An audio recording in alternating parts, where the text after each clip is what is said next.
Hey everybody, it's Jason with Parallel Reality coming back with you today with an article from Breitbart.com. This is dated April 9th, and I'm sure some of you saw this in the news already. It's been out for a couple days from the time that I'm recording this.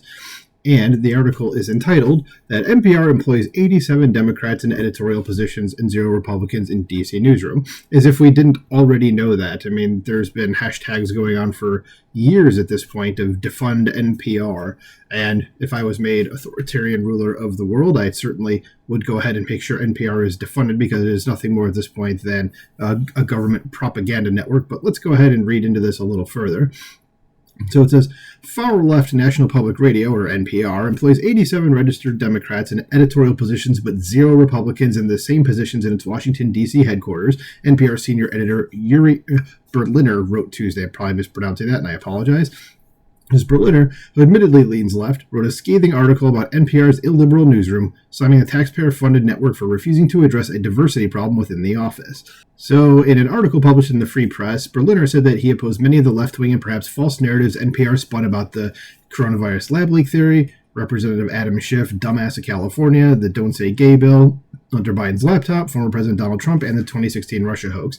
They were definitely on the wrong side of every single one of these. And the Don't Say Gay bill is really the parental rights and education bill. There's absolutely nothing about it in there that says don't say gay. Now I got the hiccup, so we'll try to just plow through that. So it says, politics were blotting out the curiosity and independence that ought to have been driving our work, he explained.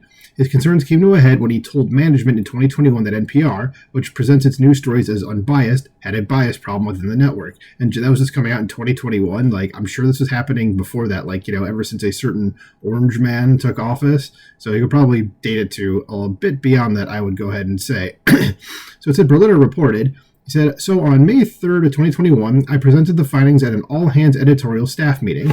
When I suggested we had a diversity problem with a score of 87 Democrats and 0 Republicans, the response wasn't hostile. It was worse. It was met with profound indifference. I got a few messages from surprised, curious colleagues, but the messages were of the, oh wow, that's weird variety, as if the lopsided tally was a random anomaly rather than a critical failure of our diversity North Star. In a follow-up email exchange, a top NPR news executive told me that she had been skewered for bringing up diversity of thought when she arrived at NPR. So she said, I want to be careful how we discuss this publicly. Says, for years, I have been persistent. When I believe our coverage has gone off the rails, I have written regular emails to top news leaders, sometimes even having one-on-one sessions with them. On March 10th, 2022, I wrote to a top news executive about the numerous times we described the controversial education bill in Florida as the Don't Say Gay bill, when it didn't even use the word gay. I pushed to set the record straight, and wrote another time to ask why we keep using that word that many Hispanics hate, Latinx. And now they're trying to change it to Latine, but we'll keep going here and finish off his quote. So on March 31st, 2022, I was invited to a manager's meeting to present my observations. So let's go back here and look through this one more time. So this is the real diversity here, is having people of diversity of thought, not just skin color. Skin color doesn't mean anything.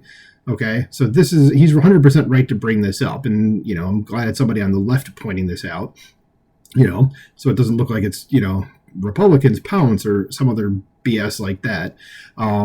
And I love how they all act, like he said, the response was, oh, wow, that's kind of weird. It's like, you guys had to have known this was happening. And then there's other executives saying, she was skewered for bringing up diversity of thought. It's like, okay, so they just want people there that are just going to parrot all of their talking points uncritically. You have nobody to challenge you. That's not, what fun is that? Okay. And then, what did he say here? Yeah, the parental rights and education bill is Florida, and he's right here, 100% that it says didn't even use the word gay. That's what I was kind of alluding to when it was brought up earlier in the story. And then, about this word here, I think there was a poll out. There's been numerous polls, in fact, that 97 to 98% of Hispanics do not like this word, but these folks keep using it as if they're trying to push it into reality. And now they're trying to do a new one, which is Latine, switch the X out with an E, so it's still gender neutral. And Hispanics are still no, we're not going for this. They have a gendered language. They kind of have to use Latina and Latino. Okay. So, you're trying to make something happen that just isn't going to happen. But anyway, let's go ahead and keep going on with the story. It says, over the years, Berliner wrote, NPR's newsroom tilted left. And that's fine. A newsroom can tilt left. It can tilt right. But you should have people in your newsroom that on all sides so that, you can get a differing opinion on something. So it says in 2011, he said the network's audience tilted a bit to the left again, totally fine, but still bore a resemblance to America at large. He described NPR listening as 26% conservative, 23% middle of the road, and 37% far left. So why not, where's like regular liberal? Because that's a huge percentage of far left. Says that changed by 2023 when only 11% of listeners describe themselves as conservative, 21% is middle of the road, and 67% left-leaning. Yeah, because it's playing right into what they want to hear, so they're all going to keep listening to it, of course. That wouldn't be a problem for an openly polemical news outlet serving a niche audience, he wrote, but for NPR, which purports to consider all things, it's devastating both for its journalism and its business model. As NPR's business model appears in decline, the taxpayer-funded organization laid off 10% of its workforce, going from approximately 1,200 to about 1,050 employees after the left-wing media company failed to generate enough revenue, the organization announced in 2023.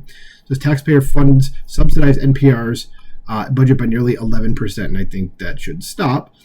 But that's just me. It's not just me. It's a lot of people. But it says NPR's far left position was reflected in the network's coverage when Breitbart News senior editor at large Joel B. Pollack appeared on its morning edition with Steve Inskeep in 2016. During the interview, Pollack defended Breitbart News' then executive chairman Steve Bannon, while calling out NPR's racist programming, as Breitbart News reported. And here is the quote. It says, this must have been from the previous Breitbart article. It says, National Public Radio Ombudsman Public Editor Elizabeth Jensen has recommended that the taxpayer-funded radio news service bar future live interviews of conservatives who may have controversial views, following an interview November 16th with Breitbart News' Joel B. Pollack.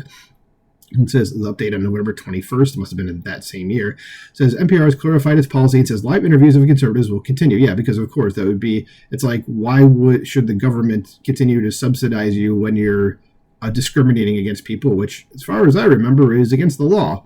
So it says Pollack, who serves as Breitbart's senior editor at large and in-house counsel, defended its executive chairman, Steve Bannon, from false and defamatory claims of anti-Semitism and white nationalism. He also turned the tables, pointing out that NPR has racist programming, including a story that called the 2016 election results nostalgia for a whiter America. And he said, it's an embedded tweet. Okay, yeah, so this is the guy that they're talking about, and I'm going to skip over that. Oh, yeah, that's the end of the article, actually. And yeah, I remember this back in 2016, I really wasn't paying attention to a lot of this stuff at all, and it was kind of what happened with Trump that made me start looking into things a bit more, and admittedly, I already leaned to the right. But I remember hearing Steve Bannon and just like how these words came up with him. And then I started I went to, what did I listen to him on? It was Timcast, Tim Pool's show, his nightly live show. And I was just like, this is just a regular dude. Like, he's never said anything about this stuff. And I don't listen to him regularly, but I've never heard him say anything about white nationalism or anti-Semitism. Basically, he was smeared. And Joel Pollack, who, by the way, is a Jew, he's one of my people, I think he would have known if the man was anti-Semitic or not, would have had to run in with that. So, and he's an Orthodox Jew as well. So, yeah, I think Joel Pollack would have known that. So, yeah, that's kind of what it is. And just, I might as well read this embedded tweet here. It says, and this is from this dude, it says, we could face up to where we've gone wrong. News organizations don't go in for that kind of reckoning, but there's a good reason for NPR to be the first. We're the ones with the word public in our name, and that's his hope for a U.S. media institution. I think he's hopeful, and I don't mind the hopefulness, but I don't think anything is going to change there. And I think defunding them might be a step to be like, you guys need to change, otherwise, there's no reason for us to give you back your funding.